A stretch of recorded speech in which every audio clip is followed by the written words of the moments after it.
होर्मुज के बेहद रणनीतिक इलाके पर हमला हुआ है। होर्मुज में मिसाइलों के टारगेट पर सैन्य जहाज हमले के बाद केशम द्वीप और बंदर अब्बास में हाई अलर्ट जारी किया गया। मिसाइल दागे जाने की आशंका पर जांच शुरू हो गई। ईरान के तटीय इलाकों में अलर्ट पर है ईरानी सेना।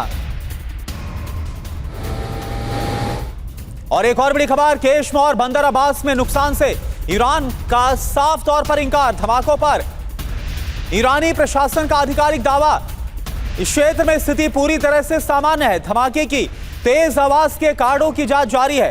होर्मुज स्ट्रेट में जहाजों की आवाजाही जारी है, यह ईरान की तरफ से कहा गया है। तो केशम द्वीप पर धमाका, होर्मुज में क्या टेंशन एक बार फिर से बढ़ गई है। बिग वॉल का रुख करते और जल्दी फटाफट आपको बताते हैं, ईरान के केशम द्वीप पर दो धमाकों के बाद होर्मुज में टेंशन एक बार फिर से बढ़ गई है। होर्मुज के पास मिसाइल हमले की आशंका जताई गई है।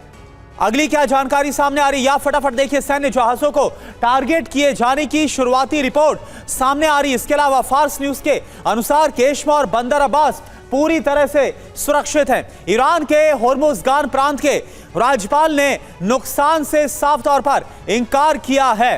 तो ये जो जानकारी है वो केशम द्वीप पर जो धमाका हुआ है, होर्मुज में टेंशन बढ़ती नजर आ रही है, इसको लेकर आ रही है। डॉक्टर संदीप त्रिपाठी, हम ये देख रहे हैं ना ही यहां पर सैन्य तौर पर जो हमले किए जा रहे हैं उसमें कामयाब हो पा रहा अमेरिका, और ना ही जो डिप्लोमेटिक रास्ता है इसमें भी बात आगे बढ़ पा रही है। फिर क्या उपाय आपको नजर आ रहा है?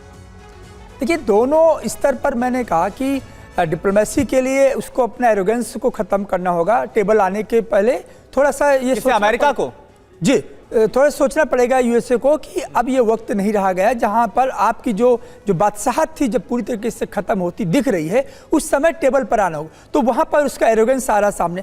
दूसरा जो बात आपने कहा सामरिक दृष्टि से, तो ईरान ने बार बार साबित कर दिया है, जिस प्रकार से भी आप बता रहे थे कि जिस रूस और चीन कंटिन्यूस सपोर्ट कर रहा है ईरान को, और अभी सोई सर भी बता रहे थे कि पूरे मिडिल ईस्ट में ये वो आखिरी स्तंभ है, वो आखिरी पिलर है रूस और चीन का ईरान।